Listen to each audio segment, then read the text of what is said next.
Women and men cannot be friends, okay? If you are somebody who eventually wants to get married, which is most of the population, you cannot have a good friend or a best friend, especially, of the opposite sex. Well, that's an insane thing to say. Don't know why I'm subjecting myself to this, but go on, I guess. Here's the thing, okay? Let's say you're a woman and your best friend is a guy. Eventually, one of you is going to catch feelings. It just happens. Let's be real. I've had guy friends before. I've had this happen with other girlfriends.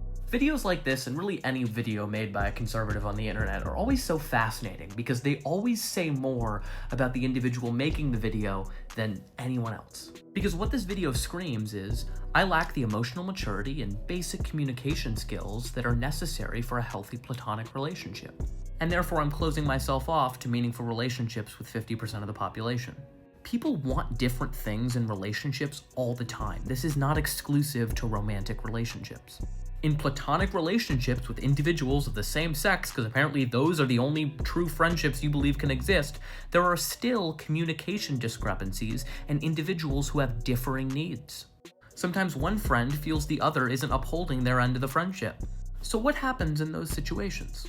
Well, hopefully, like mature adults, they have a conversation and communicate their desires and needs, which is exactly what should happen if a man and woman are friends and one of them expresses feelings towards the other. I don't even know where to really start with all the problems here.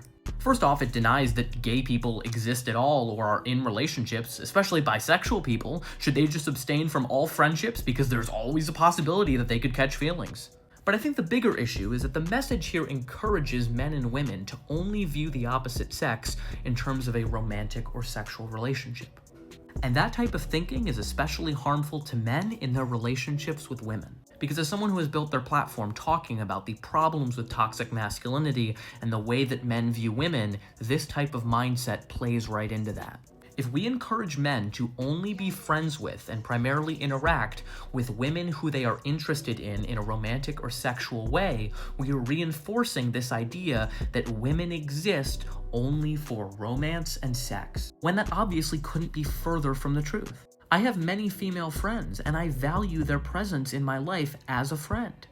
Everyone, both men and women alike, would benefit from having more friends of the opposite sex. This is once again an example of conservatives universalizing their own insecurities and problems and projecting them onto everyone else. Like I said, just because you lack the emotional maturity and communication skills to have a successful and healthy platonic relationship with someone of the opposite sex doesn't mean that's true for everyone else.